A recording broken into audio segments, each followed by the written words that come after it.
Kebenaran adalah dirinya sendiri menebus kita. Itu sebabnya di dalam Roma pasal 5 ayat 1 bahwa kita dibenarkan hanya oleh korban Yesus Kristus. Oke, ada yang baca? Biar baca deh. Sebab itu kita yang dibenarkan karena iman, kita hidup dalam damai sejahtera dengan Allah oleh karena Tuhan kita Yesus Kristus. Jadi Natal kita sekarang menerima firman menjadi jalan bagi kita, menerima pembenaran dari Yesus Kristus, baru kita sampai kepada hidup. Haleluya. Oh, belum dibaca. Yohanes 14 ayat 6, ayo, tolong. Yohanes 14 ayat 6, kata Yesus kepadanya, Akulah jalan dan kebenaran dan hidup. Tidak ada seorang pun yang datang kepada Bapa kalau tidak melalui aku. Iya. Jadi lengkap saudaraku Natal kita sekarang. Jangan hanya bikin Maria justru bikin Yesusnya kayak itu boneka. Jangan itu terus. Dia datang untuk jadi jalan. Itu di dalam kelimpahan firman. Dia menebus kita. Itu artinya membenarkan. Supaya kita sampai kepada hidup. Dan hidup ini adalah yang mengarah tidak akan mati lagi, tidak akan jatuh. Tapi masuk mulai dari kerajaan 1000 tahun. Dan sampai nanti masuk Yerusalem baru. Harus itu saudaraku. Karena apa? Pekerjaan firman adalah penciptaan. Haleluya. Jadi kalau kita Natalan saudaraku harus ada dicipta hal-hal yang baru. Haleluya. Natal itu kita sudah melihat jalan dan kebenaran. Dan sampai kepada hidup. Haleluya saudaraku. Kalau ini terjadi Natal luar biasa sesuai kehendak Allah. Saya persilakan duduk saudara-saudaraku. Kita sangat bersyukur, berterima kasih kepada Tuhan.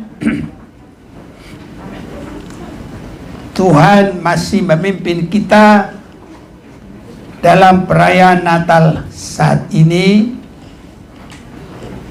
Dan saudara-saudaraku, dalam perayaan Natal kita harus semakin mengerti dalam perkembangan yang penuh daripada kedatangan Yesus yang sudah datang ke dunia ini dan yang akan datang lagi. Jadi tidak hanya di dalam situasi awal di mana dia lahir di kandang di Betlehem, itu sudah terjadi sekitar lebih kurang 2000 tahun yang lalu.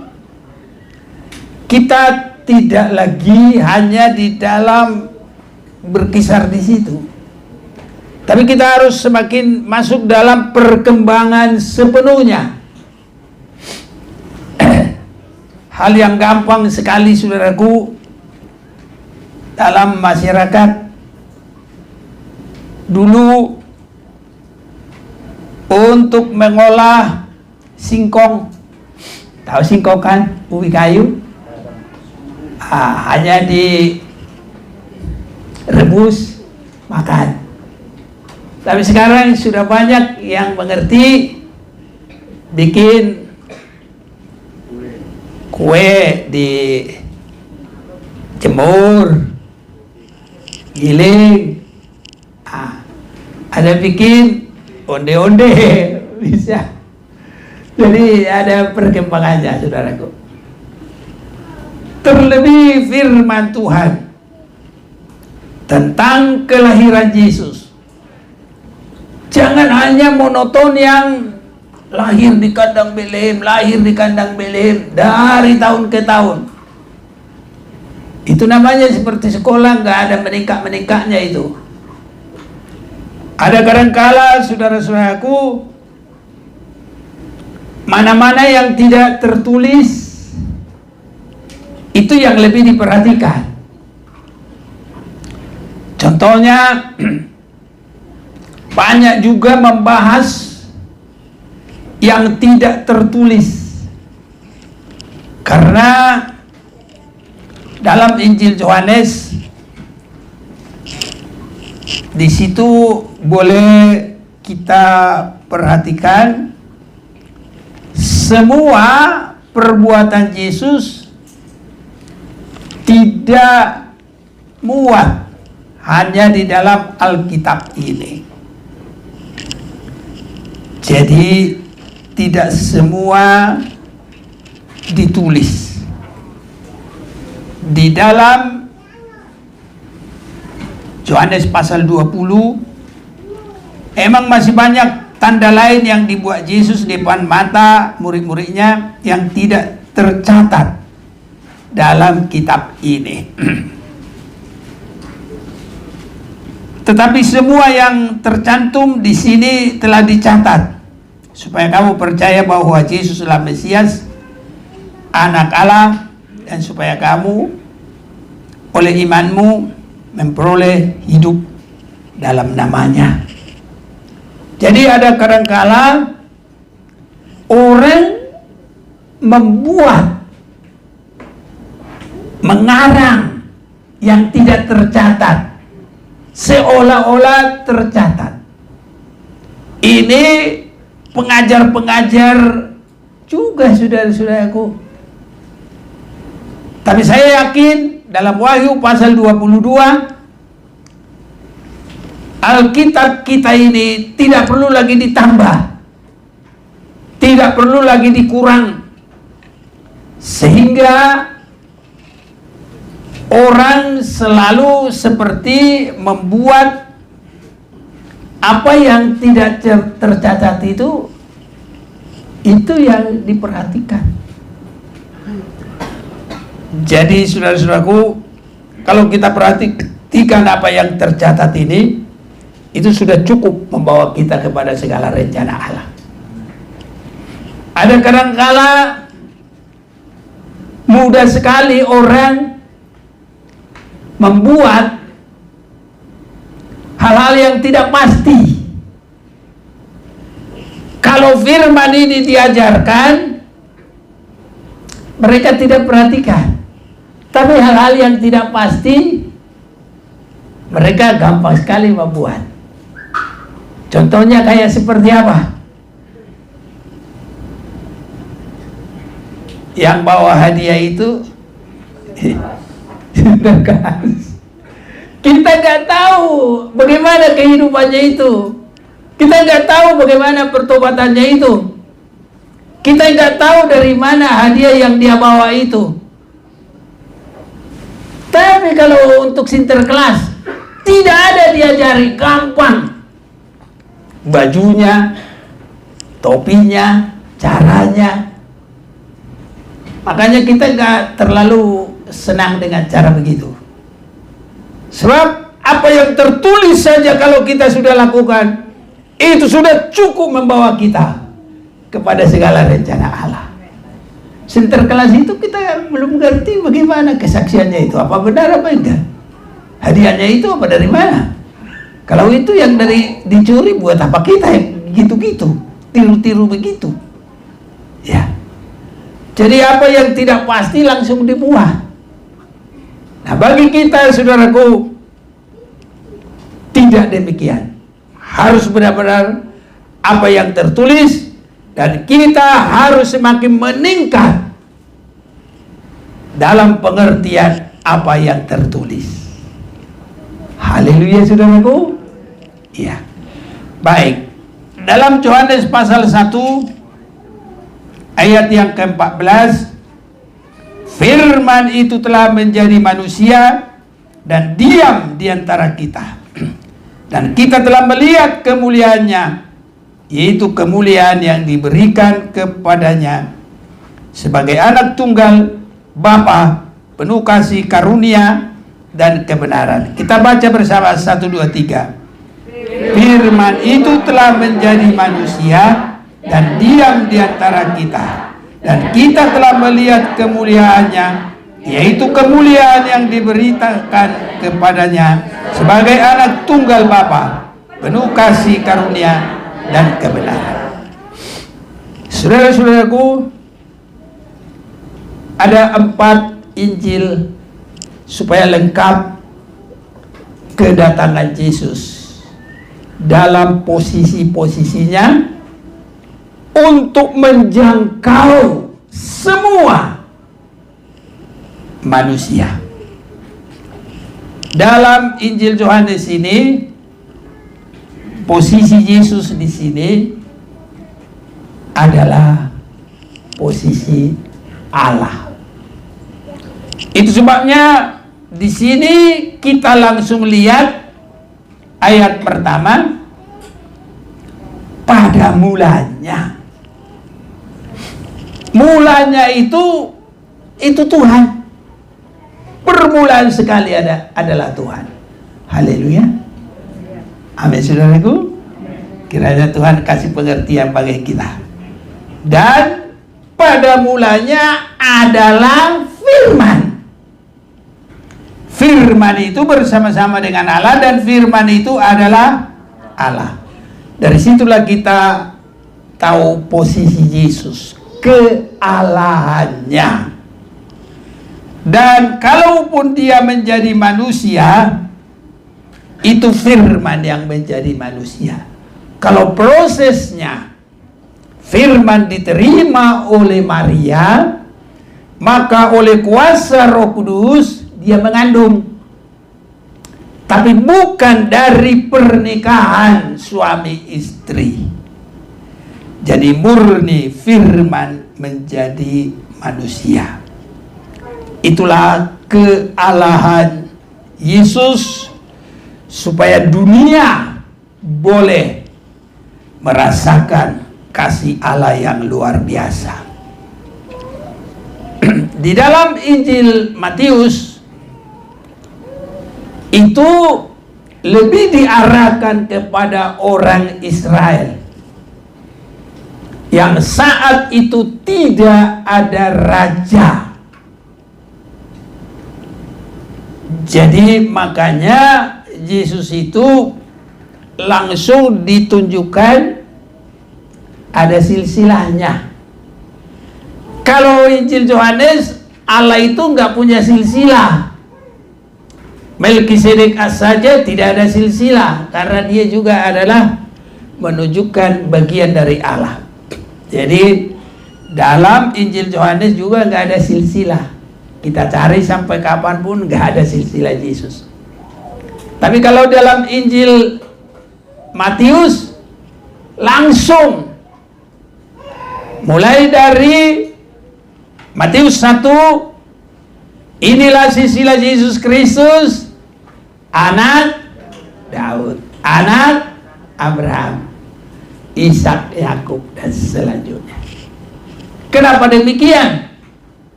Karena Daudlah raja yang diakui yang pertama. Abraham kenapa? Karena dialah yang menerima tentang janji keturunannya akan banyak raja-raja. Jadi itu supaya orang Israel jangan sampai bimbang untuk menerima. Tapi kalaupun mereka tidak menerima, nah itu namanya kekerasan hati. Tapi kalau Allah sudah membuat begitu terang. Jadi di dalam Injil Yohanes, Yesus itu adalah Allah. Dalam Injil Matius, Yesus itu adalah Raja. Makanya juga dia datang sewaktu bangsa Israel menanti-nanti Raja. Jadi antara perjanjian lama ke perjanjian baru 400 tahun. Tidak ada Raja. Benar-benar mereka rindu. Walaupun mereka tidak menerima Yesus Raja mereka. Karena apa? Yesus bukan raja jasmani. Orang Israel ingin raja jasmani, tapi kalau Allah mau menurunkan raja damai. Tadi kita apa menyanyikan raja damai, apalagi penasihat ajaib. Itulah yang Allah berikan. Allah perkasa, Allah rohani yang membawa kita sampai kepada hidup yang kekal. Kalau di dalam habis Injil Matius apa sih? Markus. Itu Yesus menunjukkan melayani. Itu sebabnya kalau pelayan tidak harus dilihat dari kelahirannya, tapi dilihat dari kesehatannya, bodinya, kerajinannya, kemampuannya kerja. Itu. Makanya dalam Injil Markus itu nggak ada silsilah. Tapi kalau raja harus ada silsilah. Tapi kalau hamba, nggak usah. Ya, itulah. Jadi tabiat Yesus di situ adalah seorang hamba. Jadi Injil Yohanes tadi dia tabiat Allah, Injil Matius tadi dia tabiat raja, Injil Markus tadi dia adalah tabiat dari hamba atau pelayan.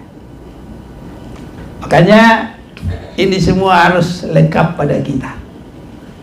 Jadi menerima Yesus sebagai Tuhan, menerima Yesus sebagai Raja, menerima Yesus juga sebagai manusia, dan satu lagi menerima, tadi belum manusia, menerima Yesus sebagai hamba.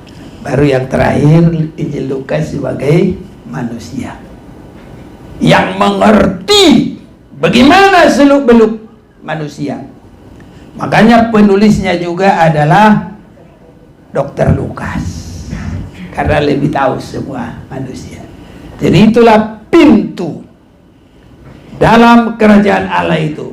Dan dengan 4 bagian pelayanan ini, itu membuka kepada semua tipe manusia. Orang besar, orang kecil, orang kaya, orang miskin, semua keterima. Haleluya, saudaraku.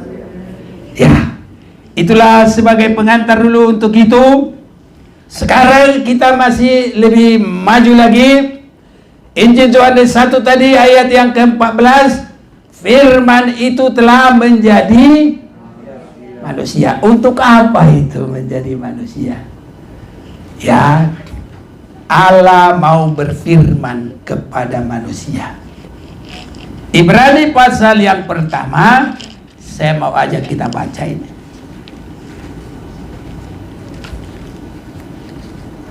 Ibrani pasal yang pertama,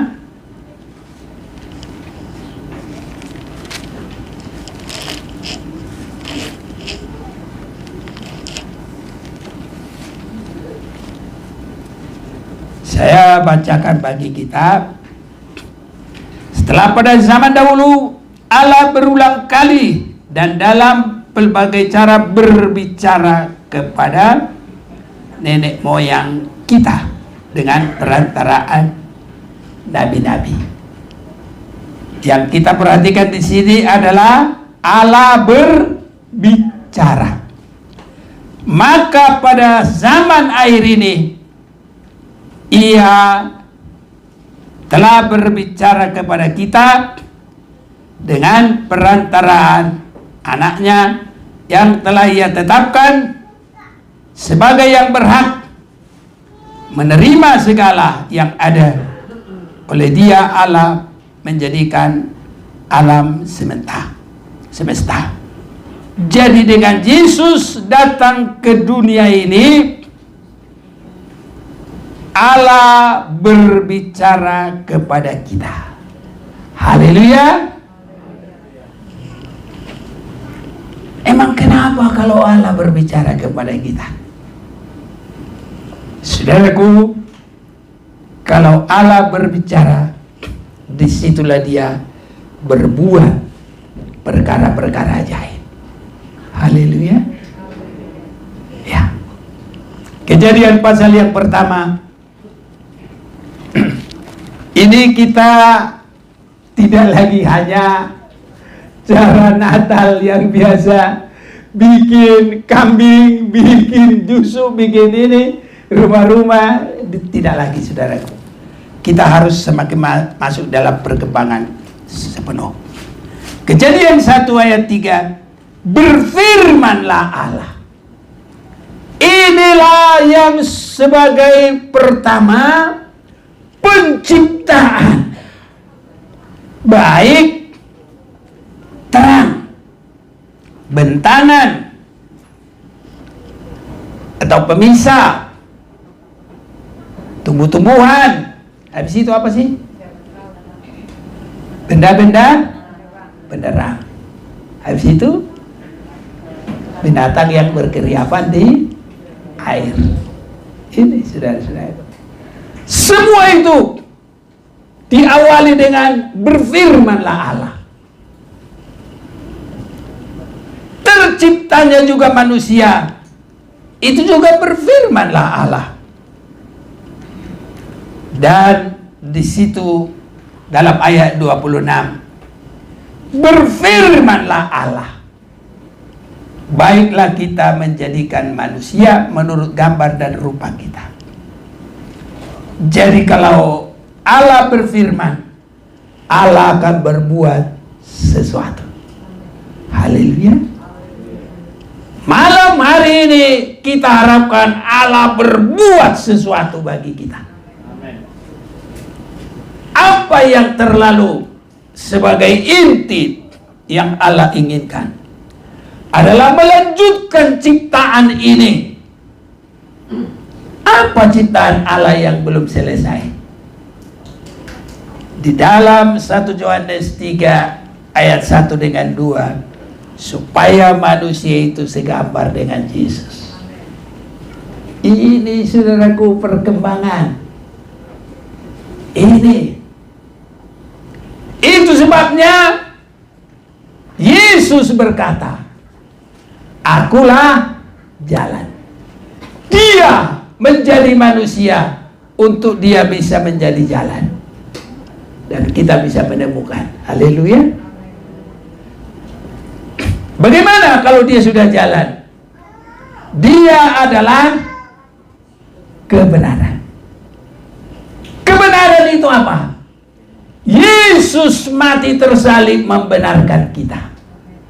Tadinya semua manusia sudah berbuat dosa. Tidak ada yang benar. Sudah hilang kemuliaan Allah. Dan Roma 6 ayat 23, upah dosa adalah maut. Jadi Yesus membawa kita kepada kebenaran. Dia jadi manusia, firman menjadi manusia, supaya kita bisa melihat. Makanya firman itu adalah jalan bagi kita. Haleluya. Di mana tertulis, memang disebut begini, tapi hubungannya dengan jalan. Mazmur 119 ayat 105, firman-Mu adalah pelita bagi jalanku. Boleh baca deh. Mazmur 119 ayat 105, firman-Mu itu pelita bagi kakiku dan terang bagi jalanku. Ya, itu jalannya. Firman itu sudah menjadi manusia. Kalau tidak ada firman, kacau, saudara-saudaraku. Itu pada zamannya Imam siapa? Eli, tidak ada firman Tuhan. Jarang. Jadi sekarang limpah firman Tuhan di dalam Yesus Kristus. Haleluya, saudaraku. Ini yang harus kita perhatikan. Supaya apa? Supaya kita dibawa dalam jalan Kebenaran adalah dirinya sendiri menebus kita. Itu sebabnya di dalam Roma pasal 5 ayat 1 bahwa kita dibenarkan hanya oleh korban Yesus Kristus. Oke, ada yang bantu baca? Biar baca deh. Sebab itu kita yang dibenarkan karena iman, kita hidup dalam damai sejahtera dengan Allah oleh karena Tuhan kita Yesus Kristus. Jadi Natal kita sekarang menerima firman menjadi jalan bagi kita, menerima pembenaran dari Yesus Kristus, baru kita sampai kepada hidup. Haleluya. Oh, belum dibaca. Yohanes 14 ayat 6, ayo, tolong.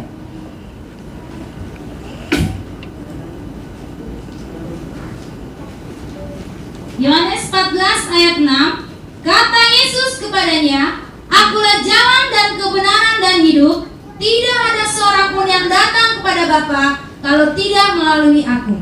Iya. Jadi lengkap saudaraku, Natal kita sekarang jangan hanya bikin Maria justru bikin Yesusnya kayak itu boneka. Jangan itu terus. Dia datang untuk jadi jalan. Itu di dalam kelimpahan firman. Dia menebus kita. Itu artinya membenarkan. Supaya kita sampai kepada hidup.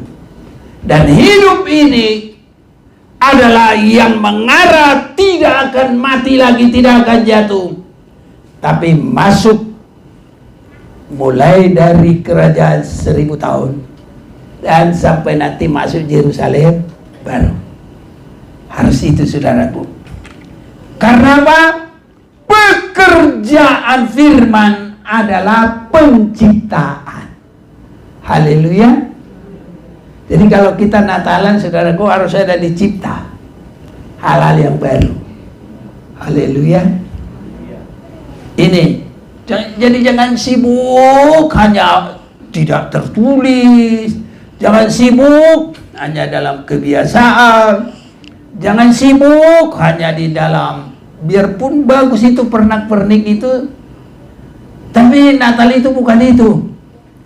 Natal itu kita sudah melihat jalan dan kebenaran dan sampai kepada hidup. Haleluya saudaraku. Kalau ini terjadi Natal luar biasa sesuai kehendak Allah. Tapi kalau tidak itu Natal-Natalan aja saudaraku, biar makanannya banyak, biar apapun itu tidak ada artinya. Tapi kalau kita semua sudah masuk dalam jalan dan kebenaran, jadi dia jalan, dia juga membenarkan kita, baru hidup yang kekal dan hidup tidak mati lagi, masuk dalam kerajaan 1000 tahun. Dari situ nggak ada lagi jatuh saudaraku, nggak ada lagi. Nah, dan dari kerajaan 1000 tahun masuk ke Yerusalem baru, nggak ada lagi kejatuhan saudara-saudaraku. Makanya sekarang kita sedang dicipta penciptaan yang luar biasa dari firman Tuhan sendiri, supaya jangan jatuh seperti yang jatuh itu bukan orang. Apa? Malaikat. Siapa dia? Lucifer. Ya. Jadi kalau kita nanti sudah masuk di Yerusalem baru, nggak ada kejatuhan lagi saudaraku. Kalau dari sorga dulu masih ada kejatuhan, betul ada kejatuhan. Jadi makanya surga itu seolah-olah udah pecah. Kekekalan itu pecah karena ada dosa dari Lucifer. Allah itu harus turun ke bumi, menciptakan bumi, tempat manusia, dan di sana manusia diolah menjadi manusia yang tidak jatuh lagi. Makanya Natal kita ini adalah sangat besar kalau kita mengerti apa arti Natal yang sesungguhnya. Haleluya. Saya berdoa kiranya kita mengerti semua. Karena ini saudaraku harus dengan pengertian. Tapi saya yakin Roh Kudus pasti tolong kita. Kalau nilainya nggak bisa, contohnya seperti sekolah nilai excellent, biasanya orang itu 10 saudaraku. A, bukan A minus. Iya, saudara-saudaraku ya. Tapi dengan Roh Kudus pasti tolong kita. Ini. Jadi harus begitu saudaraku. Dia datang menjadi firman supaya kita melihat jalan itu. Jangan sampai terantuk, jangan sampai jatuh, jangan sampai tersandung. Maka firman menjadi manusia. Dan firman itu harus limpah saudaraku. Sehingga dia disebut, boleh baca dulu Ulangan 32 ayat 1.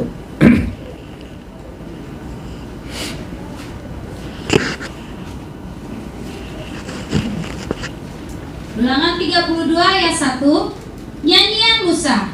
Pasanglah telingamu hai langit, aku mau berbicara, dan baiklah bumi mendengarkan ucapan mulutku. Mudah-mudahan pengajaranku menitik laksana hujan, perkataanku menetes laksana embun, laksana hujan menaik ke atas tunas muda, dan laksana dirus hujan ke atas tumbuh-tumbuhan. Haleluya. Harus limpah saudara-saudara itu. Kalau kita mandi harus limpah airnya. Ada yang dominan masuk di dalam badan kita, tapi ada terpercik kemana-mana. Tadi karena limpahnya air, badan bisa bersih. Saudara-saudaraku, tampung firman Tuhan sebanyak-banyaknya. Sehingga firman itu bagaikan dirus hujan.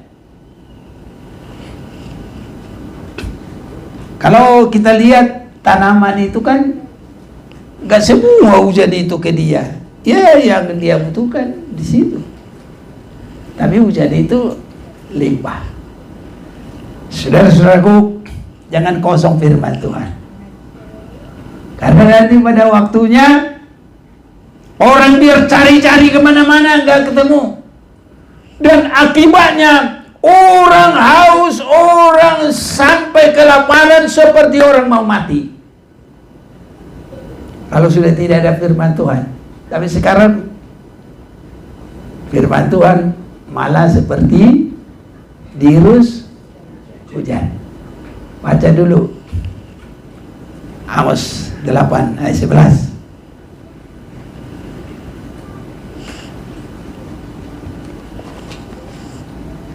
Amos 8 ayat 11. Lapar dan haus, sesungguhnya waktu akan datang, demikianlah firman Tuhan Allah, aku akan mengirimkan kelaparan ke negeri ini, bukan kelaparan akan makanan, dan bukan kehausan akan air, melainkan akan mendengarkan firman Tuhan. Iya.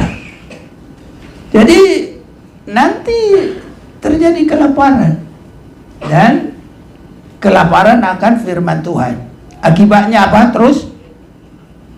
Mereka akan mengembara dari laut ke laut dan menjelajah dari utara ke timur untuk mencari Tuhan, tetapi tidak mendapatnya.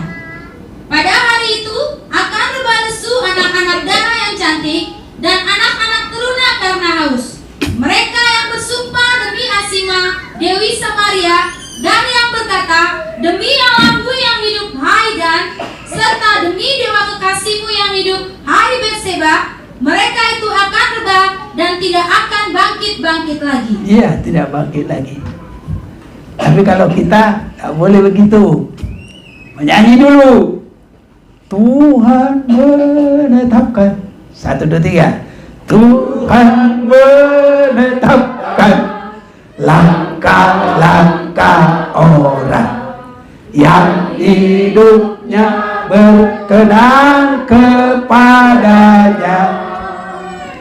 Apabila ia jatuh, tak sampai tergeletak, sebab Tuhan menopang tangannya.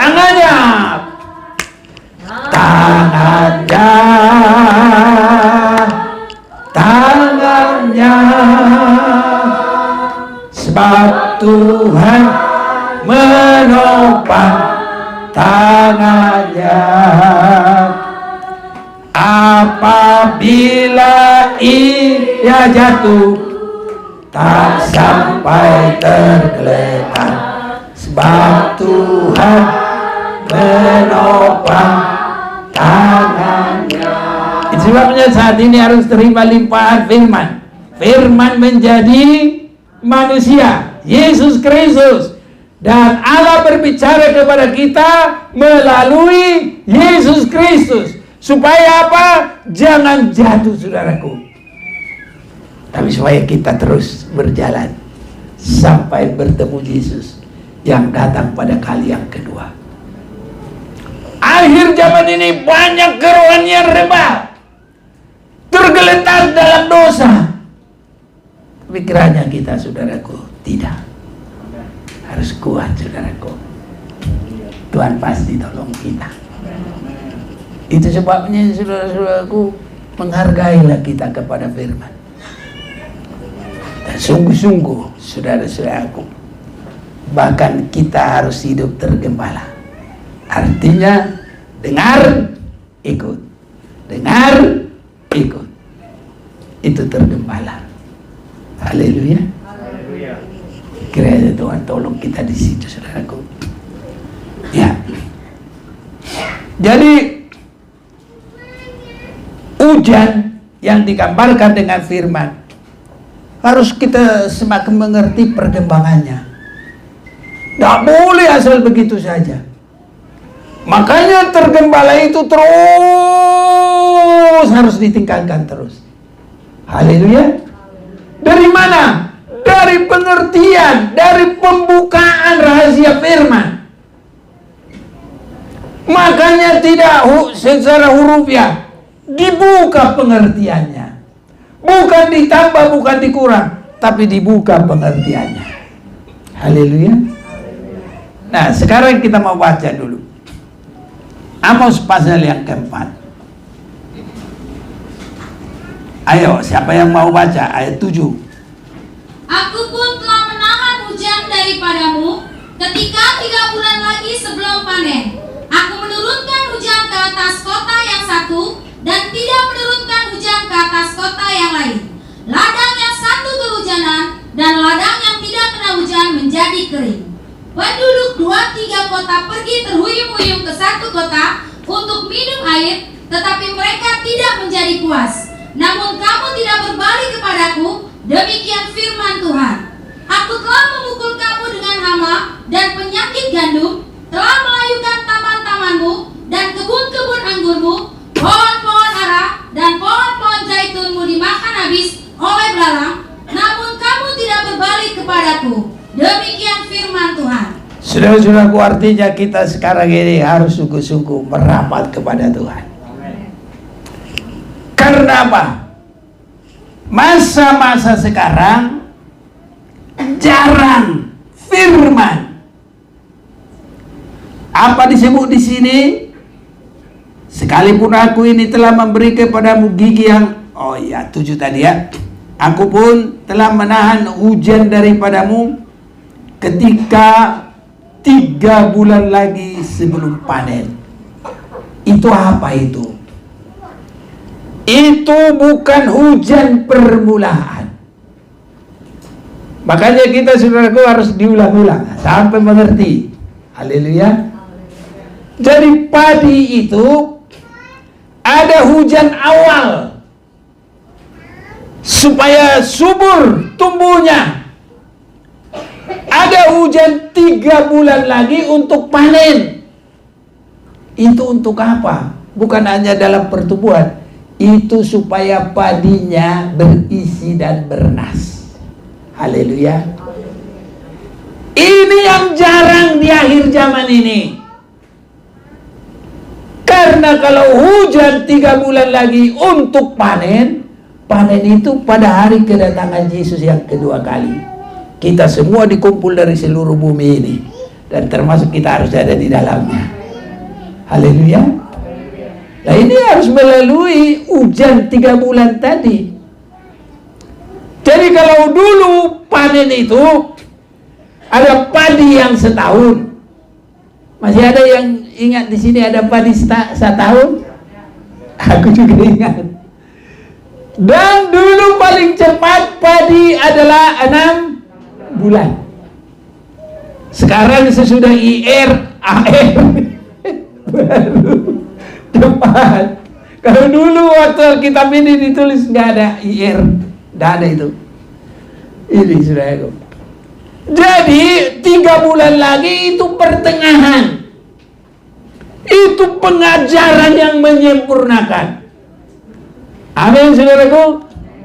Ini yang jarang. Di gereja-gereja banyak pendeta, banyak firman Tuhan. Tapi itu saja. Keselamatan, berkat, kesembuhan. Semua itu penting. Tapi kerjakanlah keselamatan itu dengan ini, supaya bernas nanti berisi bagi hari kedatangan Tuhan. Menjadi gereja yang terpilih, yang dikehendaki oleh Tuhan. Kalau dia dibagi 2 dari 10 anak darah, maka 5 yang bodoh, tapi 5 yang pintar. Oh, yang bodoh yang pintar. Yang pintar itu harus cukup firman, saudaraku. Menerangi langkahnya sehingga semua lengkap, sampai persiapannya semua lengkap. Ini saudaraku, hujan 3 bulan untuk panen. Jadi ada hujan permulaan, ada hujan 3 bulan untuk panen. Kita harus semakin mengerti. Haleluya. Firman Tuhan itu harus mengerti. Makanya saudaraku, tidak hanya Natal begitu-begitu saja. Ada banyak Natal. Ya, apalagi kalau di kampung. Sudah hebat itu kalau ngambil itu mare-mare. Tapi itu harus diambil mare-mare dulu. Gama-gama nanti aturman. Itulah semua. Baru pohon pisang, jauh, terserah mau 7 meter, ya itulah. Itu baik, tapi nggak boleh hanya begitu saja. Harus firman itu sampai membawa kita siap bagi hari kedatangan Tuhan. Itu perkembangannya. Kalau yang separuh-separuh itu saja, bukan itu saja kehendak Tuhan. Anak sekolah aja kalau SD terus itu nggak laku, saudaraku. Nah, makanya kalau SD awal, SMP, kalau sudah SMP, SMA atau SMU, habis itu kuliah, habis kuliah S1, S2, S3. Tapi jangan jadi es lilin, nanti dimakan orang. Ini saudara-saudaraku. Jadi kita firman Tuhan harus berkembang. Hujan itu harus bisa dibagi-bagi. Artinya hujan awal adalah pertumbuhan. Tapi kalau hujan akhir untuk terpilih menjadi bernas, gereja yang sempurna. Haleluya. Itu sebabnya saudaraku, kalau ada firman Tuhan keras, ya udah jangan buang, jangan marah, simpan dulu di hati. Seperti si Maria, bahasa Batak, di piok doa tadi, jalan di bawah rusuk di bawah sarwana. Kenapa harus begitu? Gak langsung terjadi, tunggu dulu. Firman Tuhan ini gak langsung kita lakukan. Tapi jangan dibuang. Ada waktunya nanti Tuhan sudah berkati saudaraku, dan kita dimampukan. Ini saudara-saudaraku yang kekasih, inilah Natal kita, dan Tuhan sangat memberkati kita saudara-saudaraku. Ya, jadi harus benar-benar ada hujan. 3 bulan lagi sebelum panen. Untuk yang seperti ini, orang nanti cari, terhuyung-huyung untuk mencari, tetapi tidak bertemu. Tapi kita berdoa saudaraku, supaya terus Tuhan memberikan kepada kita hujan 3 bulan lagi, persiapan untuk panen raya. Hari kedatangan Yesus mengumpulkan semua malaikat Tuhan, mengumpulkan semua orang yang sudah masuk dalam melalui hujan 3 bulan untuk panen. Artinya firman yang menyucikan, firman yang meningkatkan, sehingga benar-benar perjalanan kita mulai dari tahu jalan itu sampai dalam penginjilan, penyelamatan, pembenaran. Habis itu apa? Kerjakanlah keselamatan itu untuk mendapatkan hidup yang kekal. Haleluya saudaraku. Yakin bisa dapat? Dengan pertolongan Tuhan. Kiranya Tuhan menolong kita saudara-saudaraku, memberkati kita semuanya. Mari kita mau datang kepada Tuhan.